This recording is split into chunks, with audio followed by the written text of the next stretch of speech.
હું એડવોકેટ હેમા શુક્લા, જુનાગઢ. મારી social legal channel legal advice by Hema Shukla advocate જુનાગઢમાં આપનું હાર્દિક સ્વાગત કરું છું. મિત્રો, હું અત્યારે રાત્રે લગભગ 11 વાગે ભવનાથ તળેટીમાં શ્રી નારાયણ સ્વામીના આશ્રમમાં છું અને લલિતા સહસ્ત્ર નામના હવન માટેની આહુતિ માટે આવી હતી. એમાં વચ્ચેથી ઉઠીને આ ખાસ વિડીયો કરવાનું મેઇન કારણ એ છે, સામે આપ જોઈ શકો કે ગિરનાર દેખાય છે અને ખાસ લાઈવ અત્યારે અહીંયા કરવાનું કારણ કે અત્યારે ગામમાં નથી ફૂટતા એટલા ફટાકડા આપ પાછળથી અવાજ સાંભળી શકશો કે ભવનાથ ક્ષેત્રમાં ફૂટે છે, કે જ્યાં ઇકો સેન્સિટિવ ઝોન છે.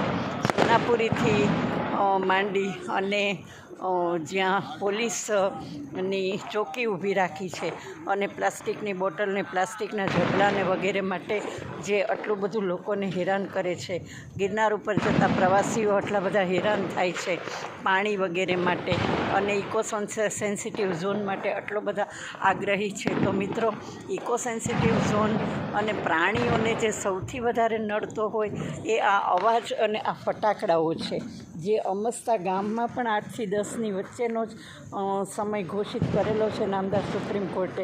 એને બદલે ભવનાથ જેવા ઇકો સેન્સિટિવ ઝોન ક્ષેત્રમાં પોલીસ સ્ટેશનની બાજુમાં જે આપ અવાજ સાંભળી શકશો કે જે રીતે ફટાકડાઓ ફૂટી રહ્યા છે, તો સવાલ એ થાય છે કે ગવર્મેન્ટ, એના તંત્ર, સોનાપુરીથી માંડીને ભવનાથ પોલીસ સ્ટેશનની બાજુમાં જે આ ફટાકડાઓ ફૂટી રહ્યા છે એ બધા તંત્રો અત્યારે ક્યાં છે ને શું કરે છે?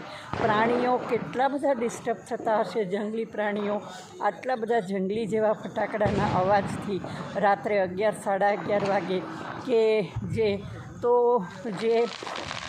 પાણીની બોટલ માટે કે પ્લાસ્ટિકના ઝબલા માટે વિલિંગડન ડેમથી માંડીને ગિરનારમાં બધાને પરેશાન કરતું તંત્ર ઇકો સેન્સિટિવ ઝોન એની કેટલું ફારસ બનાવી મૂક્યું છે.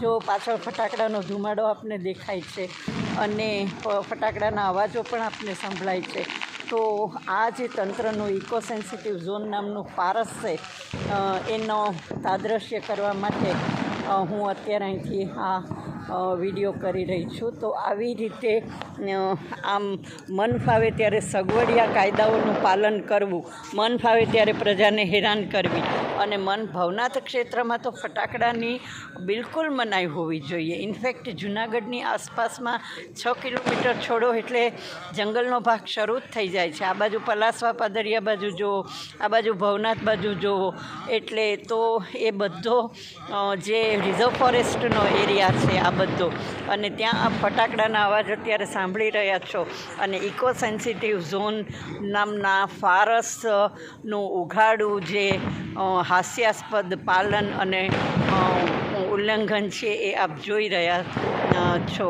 એટલે આને માટે જ હું ખાસ આ વિડીયો લઈને આવી છું. આપને આ અંગે કાંઈ કહેવાનું હોય તો મિત્રો પ્લીઝ મારી સાથે શેર કરજો. આપના તમામ ઓપિનિયન અને શેરિંગ ખાનગી રાખવામાં આવશે. આપ ઈચ્છતા હશો. આ નારાયણ સ્વામીનો આશ્રમ છે ભવનાથ ક્ષેત્રમાં, અને ત્યાં અત્યારે આ યજ્ઞ ચાલી રહ્યો છે, અને ત્યાં આ ફટાકડાના અવાજો વગેરે આપ યજ્ઞ જોઈ રહ્યા છો, જે યજ્ઞમાં આહુતિઓ અપાઈ રહી છે, અને યજ્ઞ જે જોઈ રહ્યા છો જે માટે અમે આવ્યા હતા. પણ આ જે ફટાકડાના અવાજો છે એકેય શ્લોક શાંતિથી સંભળાતા નથી, અને ઇકો સેન્સિટિવ ઝોનનું હાસ્યાસ્પદ ઉઘાડું ઉલ્લંઘન પોલીસ સ્ટેશનની બાજુમાં છે એ આપ જોઈ શકો. અને આ તંત્રને, ગિરનારના યાત્રાળુઓને કે ટુરિસ્ટને ઇકો સેન્સિટિવ ઝોનના કારણ સબબ ચોકીઓ ખડી કરી અને પાલન કરાવવાનો કોઈ જ અધિકાર મળતો નથી.